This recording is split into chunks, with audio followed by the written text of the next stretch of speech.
just thought I'd take the opportunity to respond to some of the articles that are out there. I've seen The Guardian, I've seen the Metro, I've seen the Standard, I've seen the Independent. All of them running articles of how Tommy Robinson should apologise to the victims of the Huddersfield grooming gang. That's right, I should apologise to the victims. Do you know what I do? I apologise to every one of them. I apologise to them for the fact that Britain allowed this to happen to them. I apologise to them for the fact that the police done nothing, even when they were beaten, battered and bruised after being raped in the moors, in fields. The police still didn't press charges. I apologise for the fact that the girls' mums phoned and begged and cried themselves to sleep nightly, asking and begging for the people in positions of power. In our country, we have a system where when there's vulnerable children, people in positions of the council, of social services, of the police are supposed to be there to protect them. So yes, I apologise that our country wholeheartedly let you down.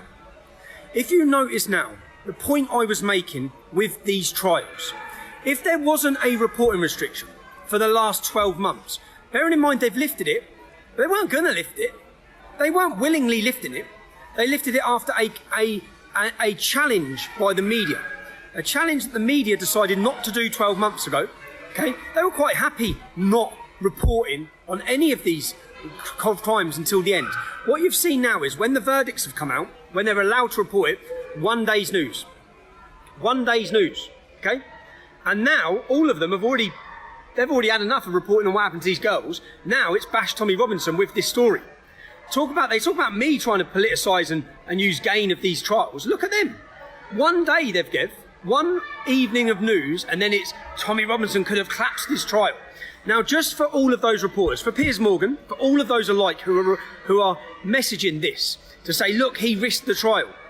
The court transcripts of the judge and the CPS both state nothing Tommy Robinson said could have caused prejudice to the trial. That means, for all you out there, that I didn't and couldn't have prejudiced the trial, because all I said was what was already in the public domain. I made sure of that. I didn't assume guilt. I made sure of that. I made sure that everything, I went on my training course at one of London's top law firms for contempt of court. I made sure I stuck by those guidelines. Now, am I sorry? More people, after me being imprisoned, yeah, it was crap, but more people than ever across this world are watching and reading and listening about Muslim rape squads that have been targeting our daughters. More people than ever. And I'm sweating in this room. But so I just thought I'd clear up, and it's so obvious to look. It's so obvious. Just look, just search now. Tommy Robinson, Huddersfield.